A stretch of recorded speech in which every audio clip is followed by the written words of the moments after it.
Finally त्या गोष्टीचा मुहूर्त आज लागलेला आहे. ते कोणतं ते मी तुम्हाला पुढे सांगतेच. त्याआधी नमस्कार मंडळी, स्वागत आहे तुमचं आपल्या एका नवीन मिनी व्लॉगमध्ये. तर आम्ही निघालो होतो प्रोझोनच्या दिशेने. आणि त्यांना मी आज घेऊन जाणार होते मूव्ही बघण्यासाठी आणि ऑफकोर्स आता तो मूव्ही कोणता आहे ते तुम्हाला आता पुढे कळेलच. आणि थोडंसं लवकर गेलो होतो त्याच्यामुळे इथे आतमध्ये गेल्याच्यानंतर इतकी शांतता होती कारण की 11 अजून वाजलेले नव्हते आणि मग लिफ्टने आम्ही वरती गेलो. 11:10 चा आमचा शो होता त्याच्यासाठी आम्ही लवकरच गेलो होतो. आणि फायनली देऊळ बंद 2 बघण्याचा माझा आजचा दिवस म्हणजे इतका छान होता ना, मला तुम्हाला काय सांगू.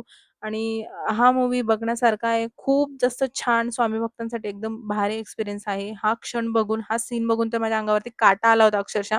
आणि काही असे सीन होते, की ते बघून माझ्या डोळ्यात पाणीसुद्धा आलं होतं.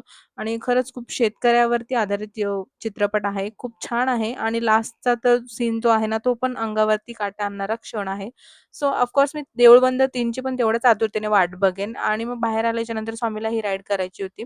ट्रेनमध्ये थोडंसं चक्कर वगैरे मारवलं आणि थोडंसं खाऊन-पिऊन आम्ही मग घरी निघालो. चला तर मग आता भेटूया नेक्स्ट व्लॉगमध्ये. तोपर्यंत bye. Like, share and subscribe. Video आवडल्यास लाईक, शेअर एंड सबस्क्राईब